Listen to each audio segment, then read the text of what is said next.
कोई कहता है पत्नी से प्यार है, कोई कहता है पति से प्यार, कोई कहता बच्चों से प्यार। लेकिन इसकी एक छोटी सी कथा सुनाऊं यदि आप आज्ञा करो तो, फिर आप लोग बताना कि कौन किससे प्यार करता है। सच्चाई बोल रहा हूं आज, ध्यान से सुन लेना, काम आएगी आपके। आपको लगता है ये मेरे से प्यार कर रही है, ये लगता है मेरे से ये प्यार कर रहा, बच्चों को लगता है माँ बाप प्यार कर रहे हैं, माँ बाप को लगता है बच्चे प्यार कर रहे हैं। छोटी सी कहानी है, जरा सी 1-2 मिनट की सुनो। उज्जैन की कहानी है।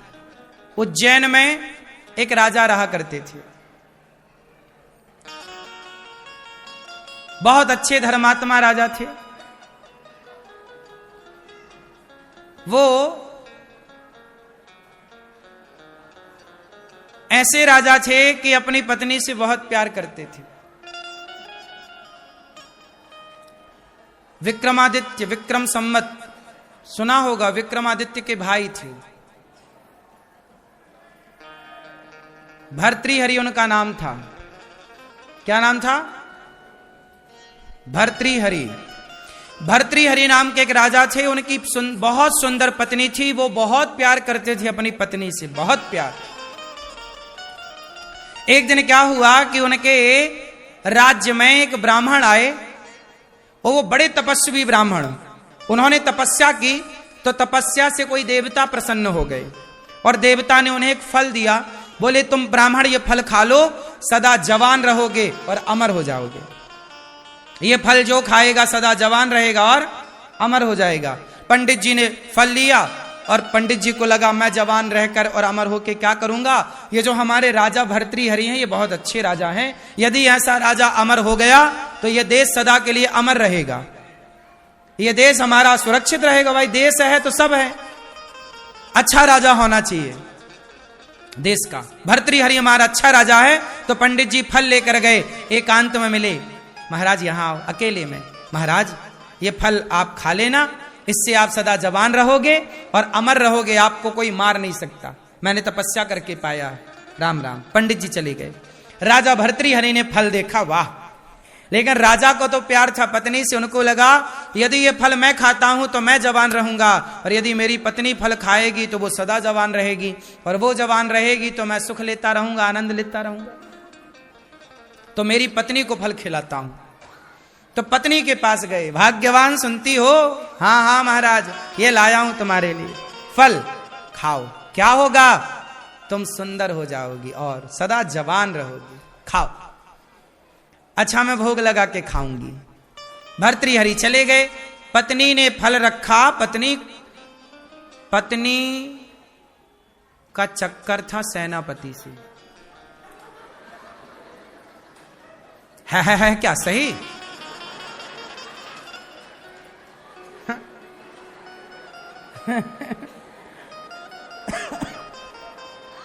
रानी का चक्कर किससे था?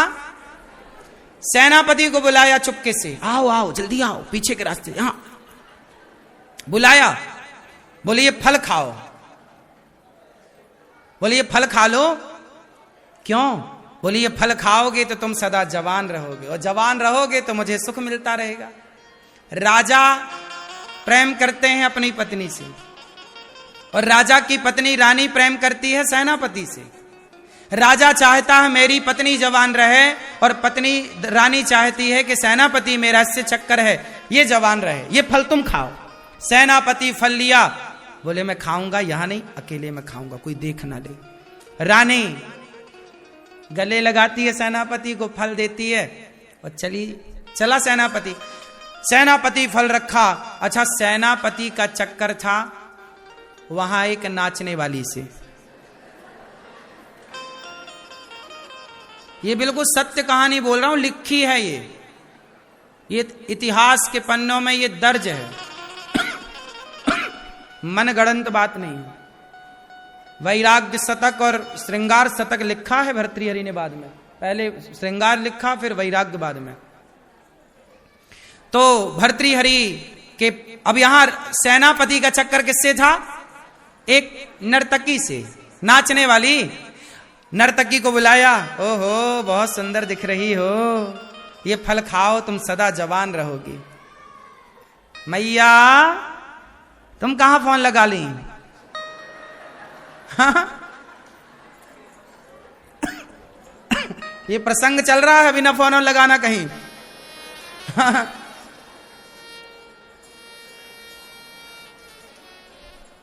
तो राजा के मंत्री ने क्या सोचा कि नर्तकी को बुलाऊं, उसे दूं। उसने कहा कि ये फल खाओ, तुम बहुत सुंदर हो जाओगी और सदा जवान रहोगी तो मुझे सुख मिलता रहेगा।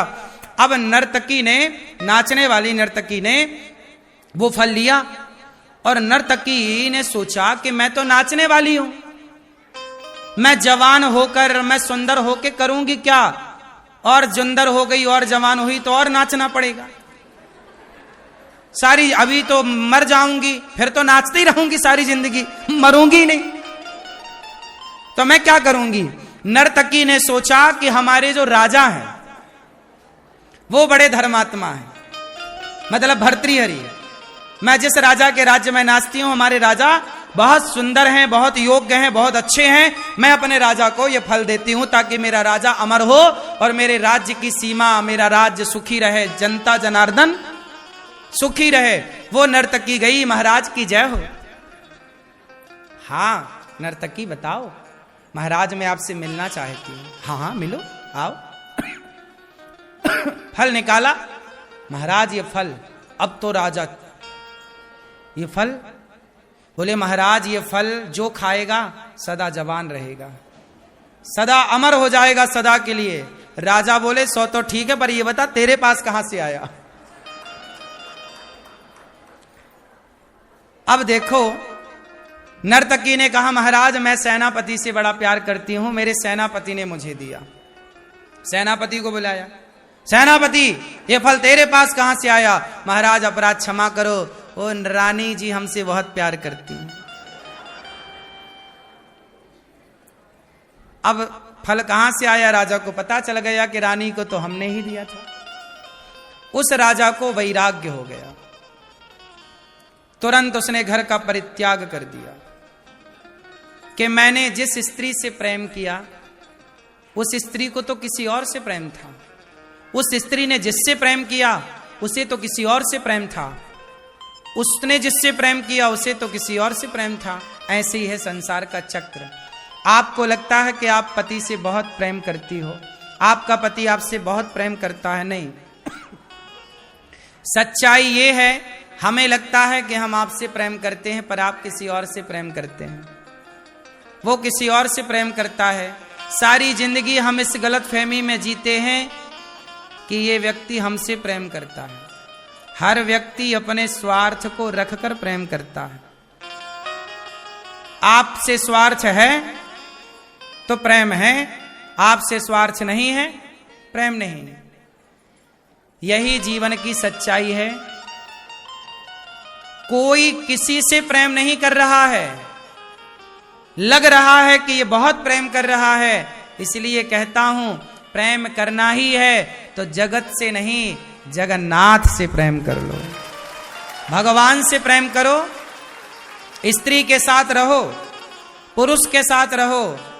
मैया ये बात आज भी तो समाज में देखी जा रही है ना, कई पत्नियां अपने पति से छिपकर यारी कर रही हैं कि नहीं दूसरे से, और कई पुरुष अपनी पत्नियों से छिप कर दूसरे को कर रहे हैं कि नहीं। पत्नी को लग रहा है कि मेरा है पर वो तो किसी और के चक्कर में है। सब जगह अब यही खेल चल रहा साहब। इसलिए इस गलतफहमी में बिल्कुल ना रहो कि आप जिससे प्यार करते हैं वो आपका है या आपकी है।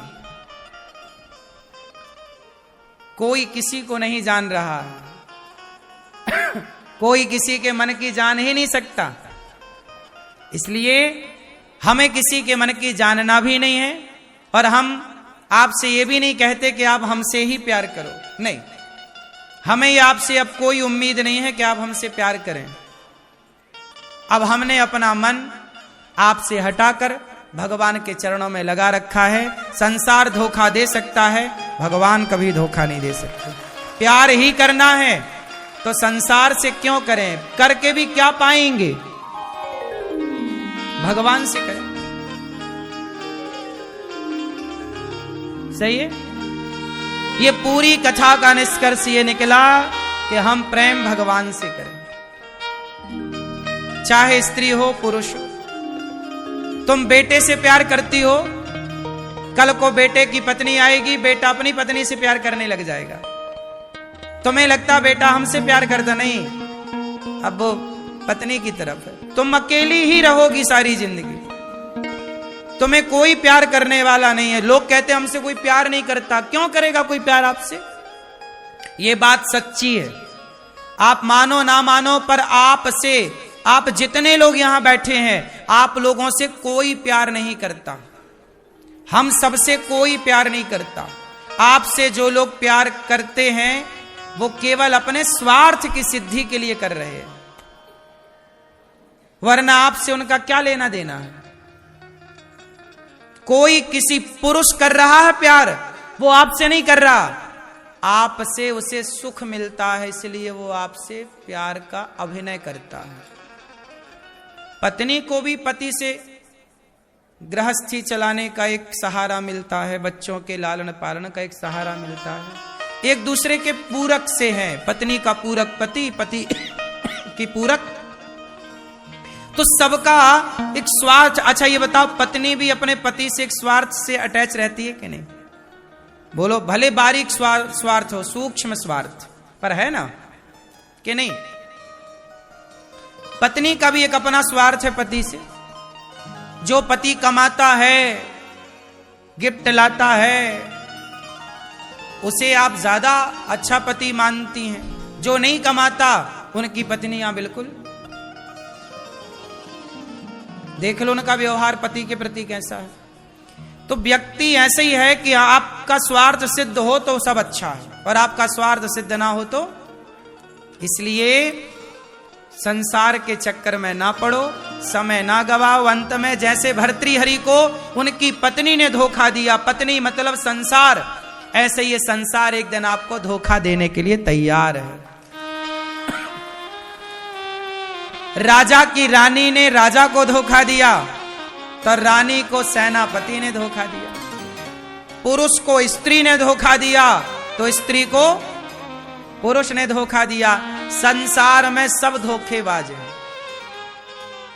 आप लोगों को अगर यह वीडियो देखने में अच्छा लगा होगा तो प्लीज़ इस चैनल को आप लोग ज़रूर से ज़रूर सब्सक्राइब कीजिएगा और बेल आइकन घंटा भी प्रेस कर दें, ताकि जब भी मैं वीडियो अपलोड करूंगा सबसे पहले नोटिफिकेशन आपको मिलेगा। तो मिलता हूं दोस्तों आप लोगों से इसी प्रकार के किसी नई वीडियो में नई जानकारी के साथ। तब तक आप लोग कमेंट बॉक्स में राधे राधे गुरु जी अवश्य लिखिएगा।